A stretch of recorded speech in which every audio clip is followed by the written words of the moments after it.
भैया हम जा तनी दिल्ली जान लो अभी घर परिवार के देखत रहिए तनी दिक्कत होला तनी अब फोन करत रहिए हमारे को कुछ दिक्कत होई करके तनी ला जाइए सब करे नहीं ठीक है जा तनी टाटा ठीक है टाटा।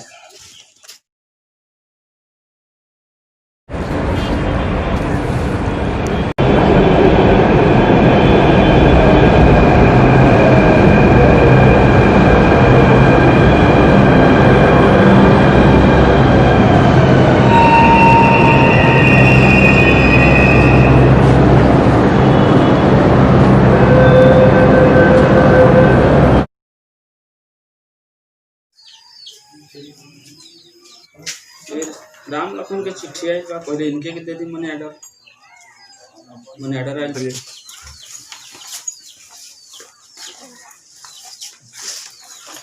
जाता नहीं राम लखन के चिट्ठी दिया होता नहीं मनी ऑर्डर आइल बा। दो तीन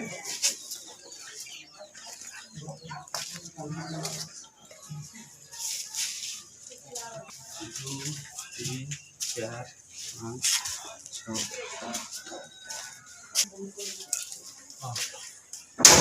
राम लखन ए राम लखन ये होती हम नाकमुन से अच्छा अच्छा रौरा मुंशी जी कही कही का समाचार बा मने जी जी बैठे बैठे आई एजा बैठी का बात बा मनी ऑर्डर आइल बा और बैठी बैठी तनी दम धरी कहाँ से मनी ऑर्डर आइल बा दिल्ली से राउर लड़का भेजले बा। अच्छा के भेजले बड़े राउर लड़का हमार बबुआ रतन जी जी बारे बेटा बा ख्याल तो करत अरे हमरो ठीक बा कतना बा मुंशी जी 2000। अच्छा तो पानी मंगाई ना ना पानी पीले बानी ठीक बानी। अच्छा पानी पियले बनी जी जी तो का करे के पड़ी हमरा के सही करीला आई सही तो हम ना करीला ये मुंशी जी ना करीला तो कजरावटा मंगाई घर से गजरा उठा जी। अच्छा रुकी मुंशी जी ए बबुआ अंकित सुनो सुनो ओ ए सुनो हेने आओ बबुआ एक काम करो जा हमरा घरवा से वो तो ये से कजरावटा मांग लो जा तो हेने देखो तो बिया घरवा काऊ तो सुतले रहले दिन भर ओ देखो क्या करती है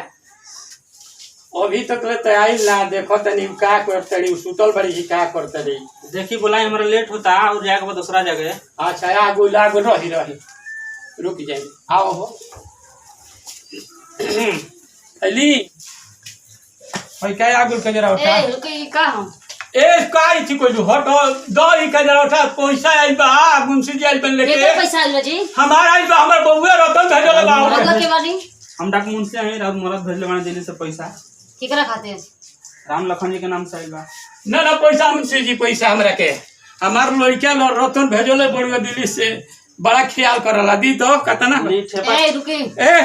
हटा नहीं क्या कर तू तोहार पैसा हो की सब है महाराज सुनी जेकरा नाम से आइल बा ओकरा के दिया नुरवा तू हटा तू कि ना करू है जवर बखेड़ा ए मुंशी जी हमरा के पैसा दी सुनी तू हटा तू कि ना अपना में फैसला अच्छा ना हमरा मिली पैसा ए ए हमार लड़का भेजले बा तू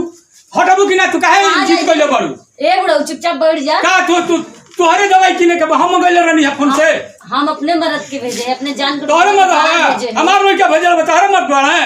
हमार कुछ नहीं थे बोले बात जा तू अपन मांग लियो हमरा के भेजले बा तो का नहीं ना दी मुंशी जी तो चुपचाप बैठी देखी जी थोड़ी रुकी महाराज ठेपा दिए पर कैसे पैसा दे देवा के बिना सही ठेपा कैले हम पैसा दे दी केकर साइन हुई हमार नौकरी चल जाई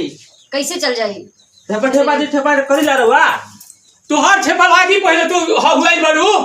तोहरे मिली हमारा नाम से दे दे जी मुंशी जी नाम त ना दे ना दे नो जेकरा नाम से आइबा ओकरे के दे हट जा हट घर में जा हां भाई बा भाई का बहुत बड़ी तुम मार लो साइन करी रहुआ साइन करी ना दे दीजिए साइन मुंशी कर जी ठेपा देला दे होई देखो इला राई था तड़ी घर में सूत के खा तड़ी काम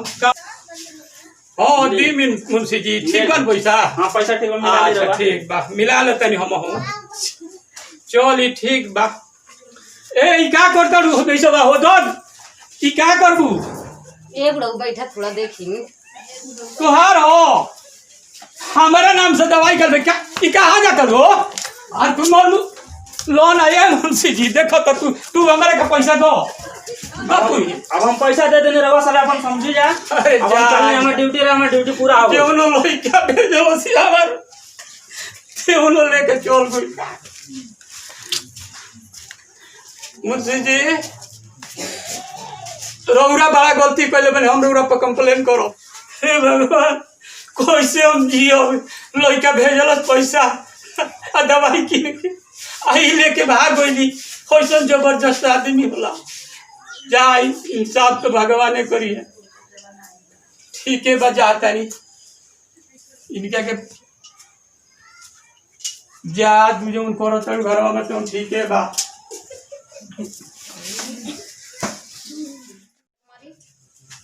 प्रणाम नमस्कार हम सिंगर गुड्डू राज आप सबके बीच में जो कॉमेडी देवल जाता है एकरा के दुलार प्यार आशीर्वाद दिलो आंचल भोजपुरिया के माध्यम से बाकी परिचय करी प्रणाम नमस्कार बा हमदन कुमार हेतमपुर से ये यदि हमनी के ई पसंद पड़त होखे तो रुआ सब सब्सक्राइब करब सब धन्यवाद। नमस्ते प्रणाम हम भोजपुरी गायक रंगबाज राज आप सबके गोड़ से गोड़ लागतनी और इस चैनल के सब्सक्राइब करी हमने के हरदम इस चैनल के हरदम वीडियो जात रही और हरदम कॉमेडी जात रहेला। हम विजय कुमार हेतमपुर नमस्कार प्रणाम हम मुन्ना बाबा उफनाना जी आप सबके बीच में सबके हाय और हमारे चरण छू के प्रणाम सबको यह आशीर्वाद हमके जब भी गलती बोलो के बालक से त्रुटि से समाज से एक कमेटी से कम्युनिटी से ओकर क्षमा करी हम रोगलों के कान पकड़ के हाथ जोड़ के क्षमा मांग देनी एकरा बाद में रउआ सबे यदि चैनल के पसंद के कि ए चैनल के यदि रउआ अंदर पसंद हो के तो सब्सक्राइब करी कमेंट करी लाइक करी और टीम के भरल प्यार जितना दुलार प्यार हुआ भी दे रहा बनी वो सब दुलार प्यार दी हमनी के सब मिल के एक साथ बोल दिया जय आंचल भोजपुरिया जय भोजपुरिया।